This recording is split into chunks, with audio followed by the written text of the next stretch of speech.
Well, check your tag. Chances are the clothes you're wearing right now were not made in America. Companies across the U.S., I don't know, are mass producing products overseas. It may be cheaper, but some critics say it really is impacting our local economy. And here in Tennessee, we of course see that in a lot of local souvenir shops. Fox 17's Meagan O'Halloran shows us how this is hurting small businesses. Now where can you go to see country music stars? It's what we all come to Nashville for. There's no other place quite like it. Every year, more than 12 million people from around the world make their way to Music City. During their stay, each visitor spends an average of $377, racking up a grand total of $4.6 billion annually. It's what makes Nashville one of the top tourist destinations in the South. When you don't have a theme park, gaming, beach, mountains, or high commercial traffic, you got to go with, for us it's music and authenticity, and that means the character of the small businesses and the, locally owned. You typically think of all the bars and restaurants cashing in, but on a smaller scale, unique artisans and entrepreneurs like Rachel Turner are also part of Nashville's tourist scene. We make handcrafted soap and body products, candles, lip balms, lotion bars. Turner owns Music City Suds and makes a living right here from her basement. I didn't go into it thinking I'm going to get in every big box store in the country. So I started really small. I started really slow.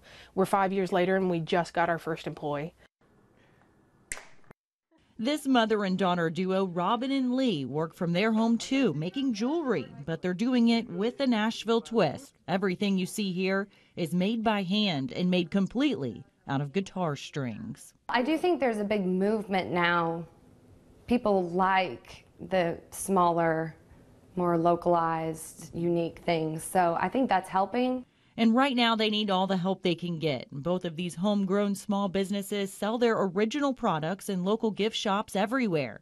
But look what they're up against. All of this mass-made merchandise. Do people really buy this stuff? Yeah. Do they really? They'll buy it and they'll put it on as soon as they walk out, or sometimes we've even had people change in here. It's pretty wild. So. They're a dime a dozen. Souvenir shops on street corners. Everywhere you look, Nashville plastered all over T-shirts, trinkets, and souvenirs. But if you look closer, the labels tell a different story. Now, how much of this stuff is actually made in the United States, do you know? It's very slim. A lot of stuff that I've seen and looked through, it's a lot of China. But that's almost like any gift shop that you go into nowadays. Made in China, Canada, Mexico, the Philippines, the list goes on and on. But standing out from the crowd, the makers of this T-shirt and the man behind it. Ryan Shell, he's completely rebelled against company outsourcing and has built his business around that philosophy. Shell's company, The Home Tee, sells customized state T-shirts in stores across America.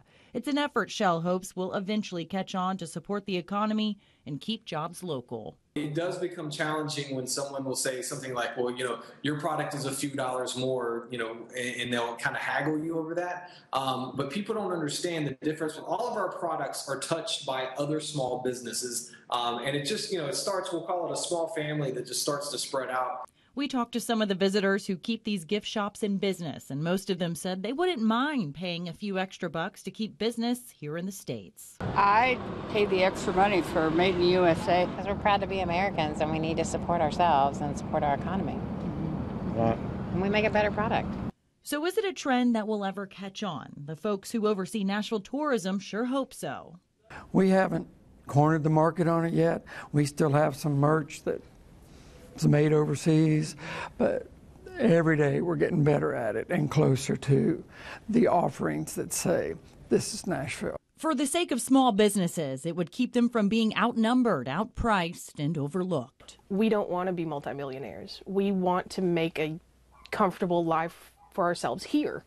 And the way we do that is by focusing on Nashville. We don't need to outsource to China. We don't need a call center in India. We'll never need that. So take note next time you take a little Tennessee home with you. You might want to check to see if what you're really buying is a Tennessee product or not. Meagan O'Halloran, Fox 17 News. And Fox 17 called several local businesses that cater to tourists to ask them about their outsourcing policies. Everyone that responded declined to comment.